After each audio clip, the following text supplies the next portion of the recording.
Mga bata, halina't tayo'y magbasa ng mga salitang may unang tunog ng y, y, y.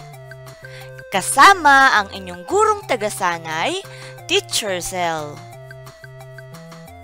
Titikway, tunog y, y, y, y, y, y. Mga pantig ng titikway. Ya, ye, yi, yo, yu. Ya, ye, yi, yo, yu. Yo, yi, ya, yu, ye.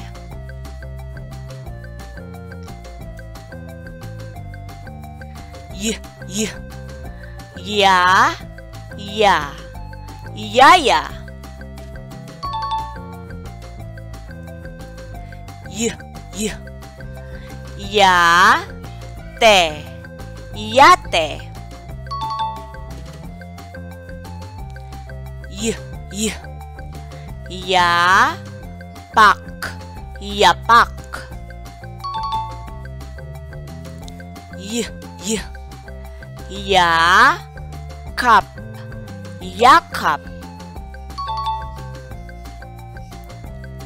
Y, y, ya, man, yaman. Y, y, ye, ro, yero. Y, y, ye, so, yeso.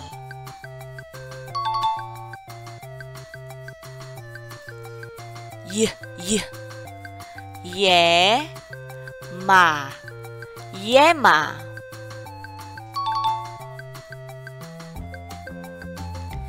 Y, y, ye, lo, yelo. Y, y, yo, yo, yo-yo. Y, y, yo, ga, yoga.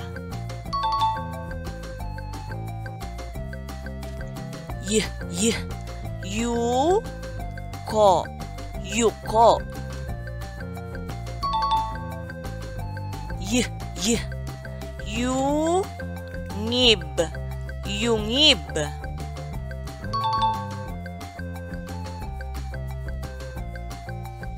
Maikling pagsasanay. Bilugan ang tunog y na makikita sa unahan, gitna o hulihan ng bawat salita. Unang salita, kasoy.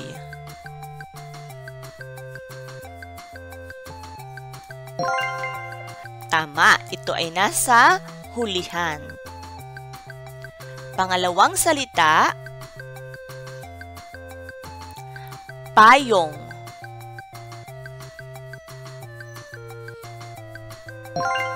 Magaling!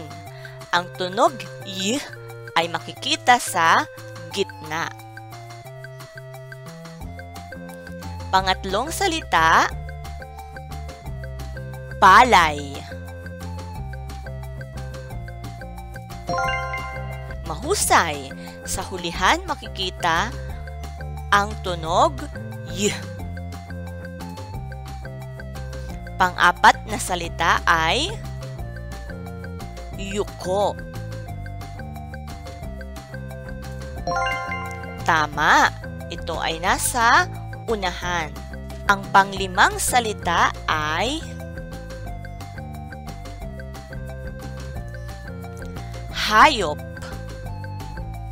At ang tunog y ay makikita sa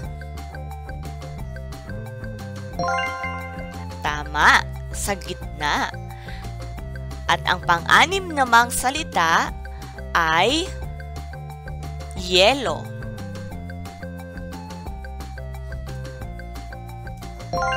Magaling! Nakita sa unahan ang tunog na y. Ngayon naman ay basahin natin ang mga pangungusap na gumamit ng mga salitang may unang tunog ng y. Mahigpit na niyakap ni Yasi si Yaya. Sino ang niyakap ni Yasi?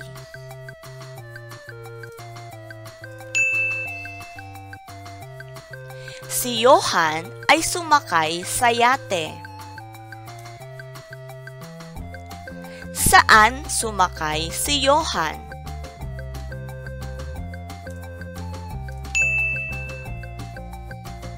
Inilipad ang yero na bubong ng bahay dahil sa bagyo.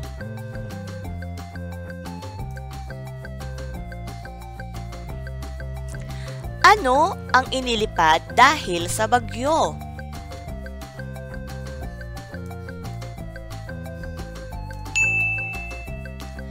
Gumagamit ng yeso ang guro sa pagtuturo.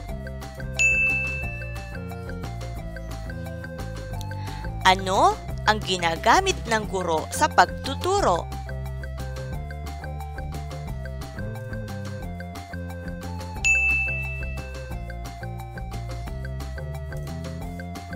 Ating basahin ngayon ang isang maikling kwento. Ang yoyo ni Johan. Paboritong laruan ni Johan ang kanyang yoyo. Bigay kasi ito ng kanyang yaya. Ang yaya niya kasi ay aalis na. Pupunta sa Yemen para doon na magtrabaho. Mahigpit na yakap ang ibinigay ni Johan bago siya umalis.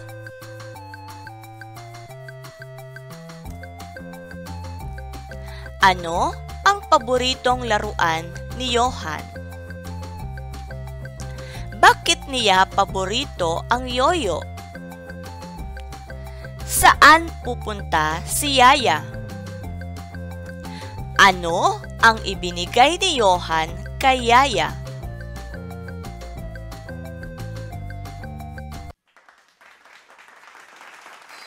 Magaling mga bata! Tandaan, huwag niyong kalimutang i-like ang ating video, i-share sa inyong mga kaibigan at kaklase, at syempre, huwag kalimutang mag-subscribe sa ating YouTube channel. Maraming salamat!